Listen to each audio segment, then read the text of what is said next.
So in this tutorial video, we're going to actually create a table/desk in 3ds Max, and we're going to be doing it primarily through Polygon Modeling. So let's go ahead and configure our workspace here first. So I'm just going to change to a single pane or single viewport and just hit the home button just to see my world over here. I'm going to confirm my units of measurement are in fact in centimeters, so I'm going to go customize, unit setup, and there it is, metric specified as centimeters. Awesome. All right, so let's start with the box. And if you're already not in default shading as well as edged faces, let's do that so we can actually see what we're working with in this particular case. I'm also not too concerned about the size of the box because we're going to change the parameters in the Modify tab. So let's go ahead and change that. So the overall box I want to have is 180 centimeters. We're going to say the width is going to be 80 centimeters, and we're going to make the height 2.5 centimeters. So kind of a flat box like that, or a tabletop surface. Now I will have to add length, width, and height segments because I will be working with these polygons, and I will be doing something called extrusion, which you'll see in a bit. So with that, I'm going to change my length segments to 8, width segments to 8, and I'm going to leave my height segments just at the default 1. Okay, so there is my box, and let's go ahead and just move this upwards too while we're at it.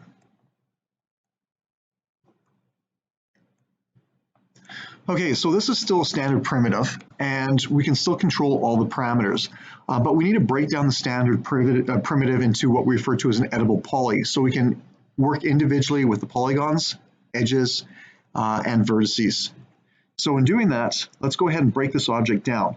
Just remember though, as soon as I actually right-click here and convert this into an editable poly to break this down, this is a destructive process, which means I can no longer control these parameters over here because this whole object is completely broken down, and then your tool bar will change right over here on the Modify tab. And so now you can see that we can actually go ahead and select faces, and I can go Control to select multiple faces. Let's turn that off though. What I can also do is I can actually select edges. So for example, if I click on a line, which is an edge, you can see how I can go Control and I can select a line.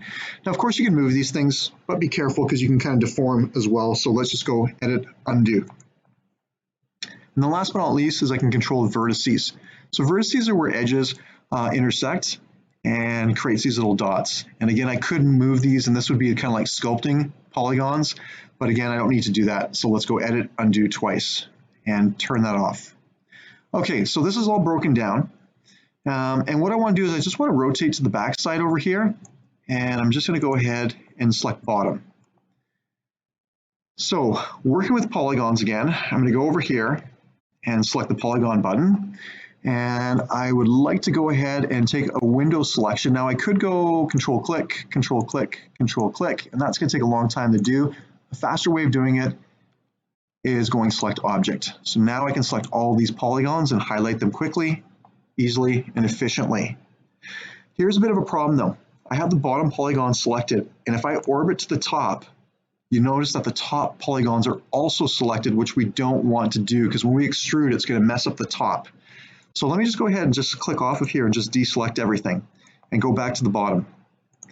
To ensure when I do a window selection of selecting polygons, if I don't want the geometry on the other face or opposite face selected, I'm going to click off Ignore Back Facing. And this is a really important box you have to check off.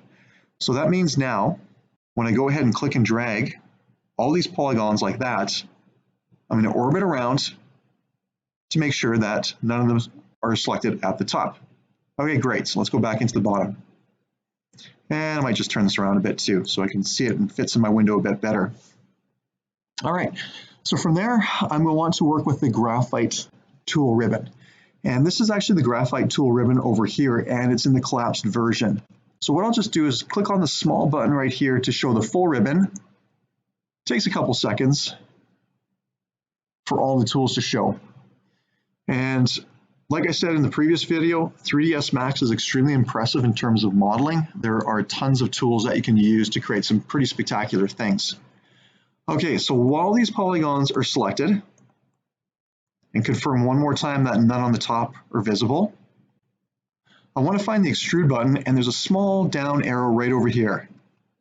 So once I click on extrude and go extrude settings, you can see this pops out and extrudes. So what is an extrusion?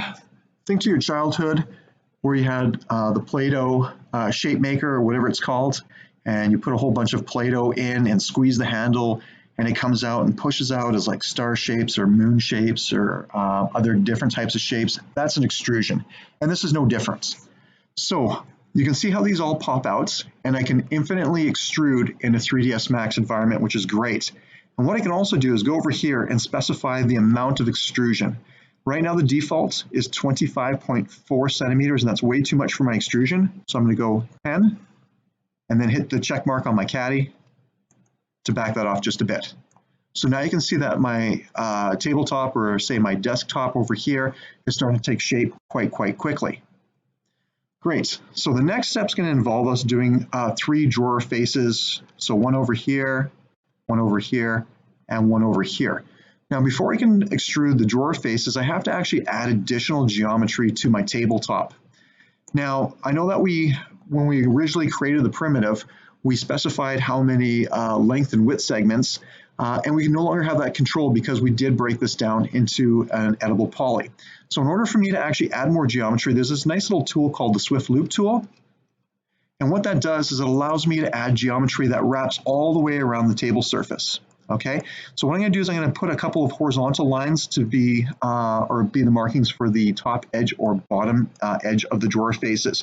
And so if I want to make horizontal lines, I actually have to click on a vertical edge. And you'll see right over here how I can get some horizontal lines. So let's click here. There's one. I'm going to go Control Z. It's a little too low for my liking. I'm going to go a little higher there. There we go. And I'm going to also find that vertical line, and I'm going to put the bottom edge of all the drawer faces right over here. Great. Now I also have to have the markings of the side of each of the drawer faces. So while my Swift Loop tool is still enabled, I now plan to actually go and click on a horizontal line, and you can see if I drag over a horizontal line, you can see that then my Swift Loop goes into vertical mode. So I'm going to place one here. Let's move that over a bit, and I'll place one here. That looks good. I'll place a third vertical line here using Swift Loop.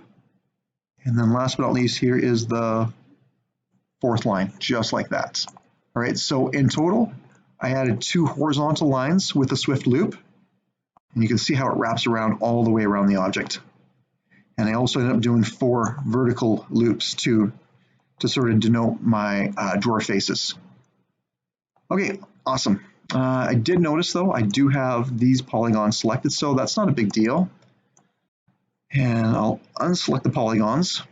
Here's the important thing though, when you're finished with the Swift Loop tool, you gotta turn this off. If you don't, it's gonna cause you some grief and some problems afterwards by adding too much geometry. So let's click that off. All right, let's go back into polygons here, and let's select in the dead space over here. So these ones are unselected. And now I'm going to select the 6 drawer faces and do a single extrusion at the same time.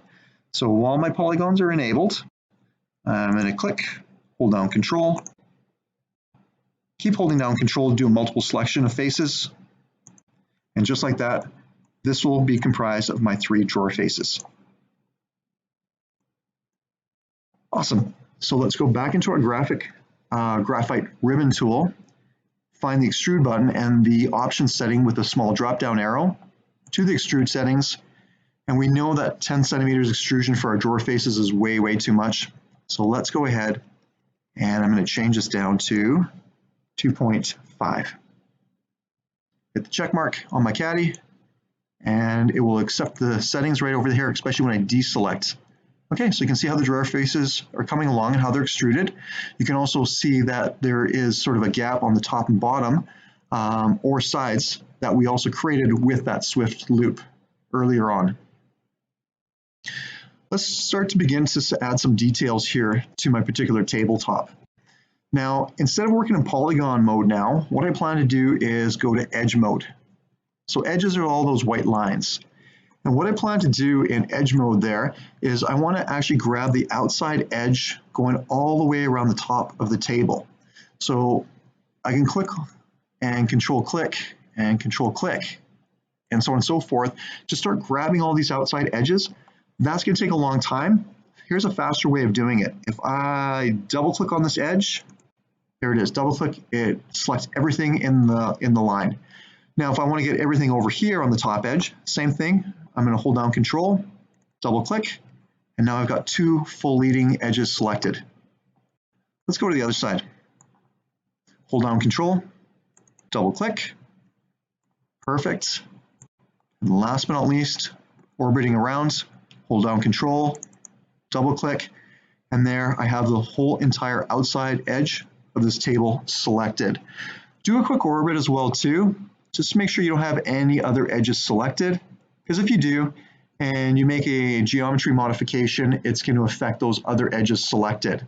And of course you can go Control Z and then you can click into this white space, or sorry, gray space to deselect and then retry that process. Now the reason why I selected all the top outside edges is because I want to give a nice sort of rounded look on the outside edges. Now the way that I would do that is by creating a chamfer.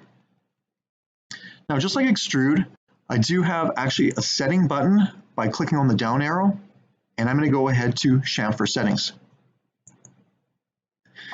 And then you can see, as soon as I do that, you can see that it changes ever so slightly. Now the chamfer is 2.54, which is a little too large, so we're just going to change this to 1 centimeter. And come over here, and you can see it's a lot smaller. Now I also want to add more detail to give a bit more of a rounded look. So what I plan to do is actually ramp up the number of segments from 1, and we'll do 4. Once we're happy with the way that looks, let's click on the check mark on our caddy, and there you go. You have a very, very nice sort of rounded leading edge or outside edge on your tabletop. Now we're going to round the drawer faces at the same time, and we're going to use the same technique. Now it's really important that you remember to click on the gray space to deselect what you have selected. If you don't, and you continue selecting other edges, you're going to continue adding more geometry to what was already selected. We don't want that. So I've deselected. Okay, so let's go over here and we're going to do this drawer face. So I'm going to click on this edge, Control, double click on this edge, holding down Control, double click again, and I'm going to orbit around to make sure I have no other edges selected. And I am going to go Control click on that. Quickly look around, just checking to make sure no other edges are selected except for those outside drawer face off the extrusion. So let's go back to our chamfer settings. Nice thing about 3ds Max, it automatically remembers what I inputted last time. So all I have to do is click on check. Now, I don't want to go Control click on this drawer face because when I do a chamfer, it's going to add more geometry existing here. So quick reminder, click on the gray space to deselect what's already selected here. Now what I can do is go ahead and continuing selecting some new edges. So double click, Control click, Control double click. And I don't want to get the recessed edge, so I'm going to just really super zoom in here and Control click. There it is, I got this here too. I'm choosing to do all the individual drawer faces separately. I think the biggest reason for that is because I don't want to accidentally select other edges, and it's easy for me to work with one rather than several edges, or sorry, drawer faces, because like I said, if you make a mistake, then that's a whole lot of selecting for nothing. Perfect, so I got one more drawer face to go. Okay, so let's deselect on the gray space here so nothing else is selected. All right, so click, double click, holding Control. I'm orbiting so I can see that top edge a little bit better. There we go. So let's go double click, Control click. And I want to really make sure that I orbit around and hopefully those back edges are not selected. That looks good.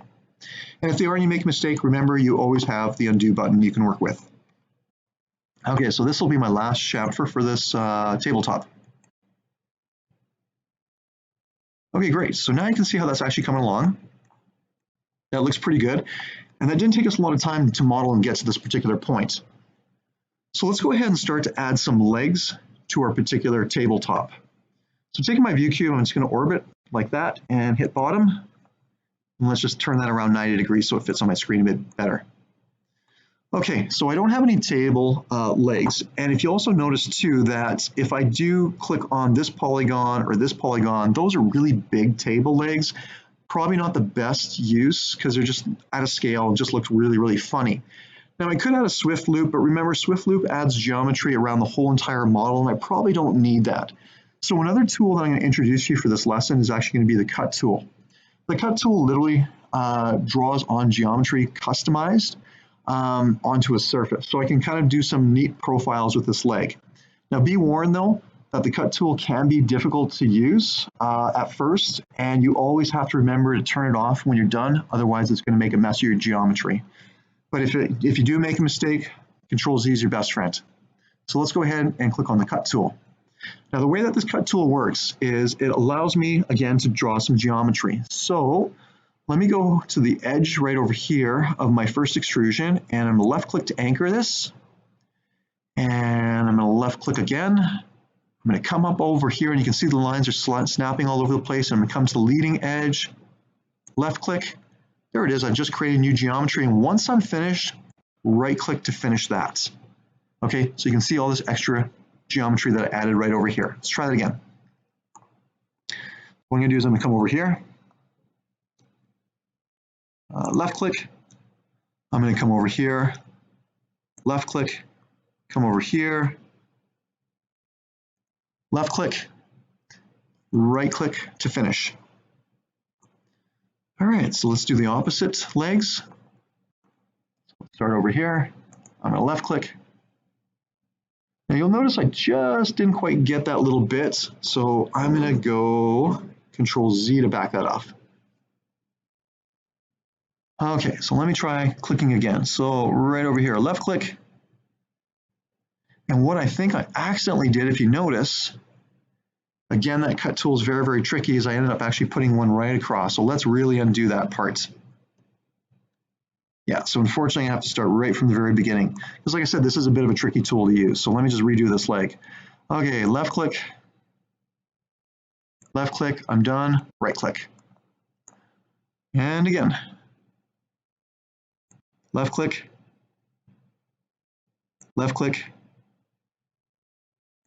I'm done, right click. Try not to make that same mistake twice. Left click. That looks a lot better. Left click, right click to finish. And last but not least, left click, right click to finish. Now don't forget to turn this tool off or you're going to make a mess of the geometry. So let's just turn that off. Okay, great. Let me just deselect the edges by clicking over here to turn that off. And now you can see this little space for the table legs that I just created, kind of a custom profile. All right, so we need to actually select all 4 of these legs and all the polygons associated and do another extrusion. So let's go ahead, back to Polygon. All right, and let's select all the polygons for the custom legs that we made. So I know this one, and I'll go Control this one. Control, keep adding.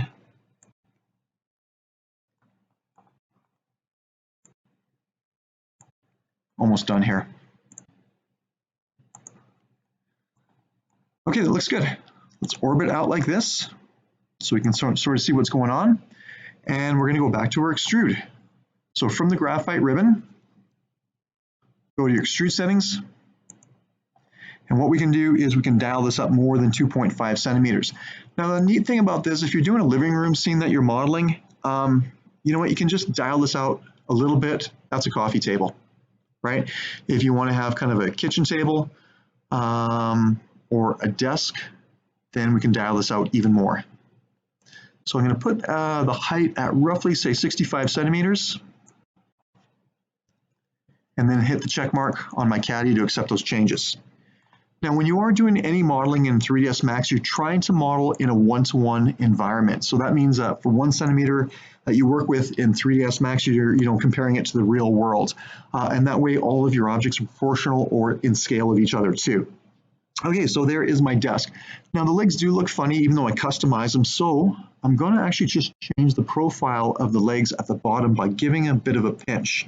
Now I know in the last video that we ended up actually applying taper modifier to objects. The problem with the taper modifier is it applies to the entire object. Now what I wanted to do is taper these legs, and I'm not going to be able to do it with the taper modifier because that's just going to apply to the whole entire object like I was saying earlier. But what I can do is while the bottom of these table legs are selected, I can right click and do a scale. And here's my gizmo, and this is pretty cool because all I need to do here is grab the middle of the gizmo, and I'm going to start to pinch inwards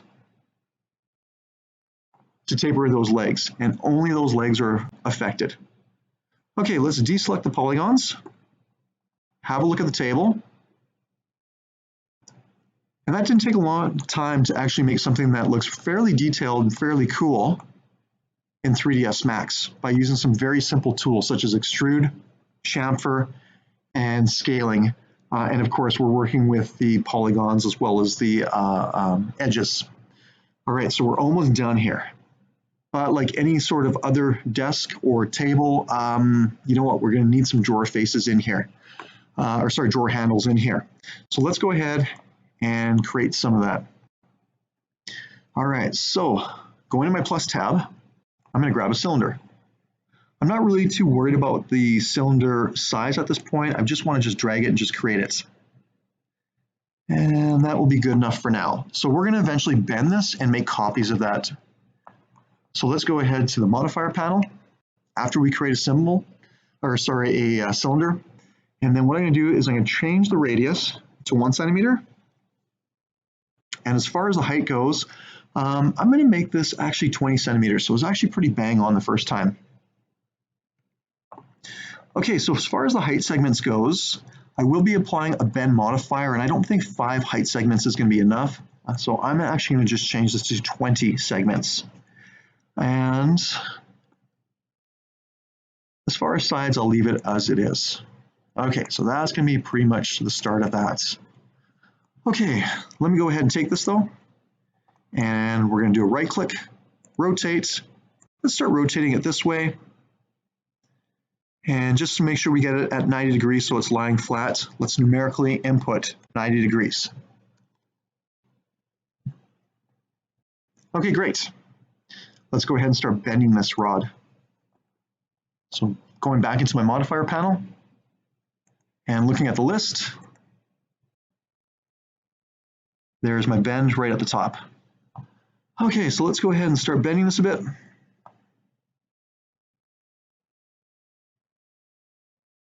Yeah, that's going to work just about like that. All right, so looking back at my original value of turning this 90 degrees, maybe that wasn't the best idea, so let's put that to 0. Oh, definitely not it. Okay, so let me just go Control Z. There we go. And what I'll do instead is I'll just grab this whole thing and I'll bend it.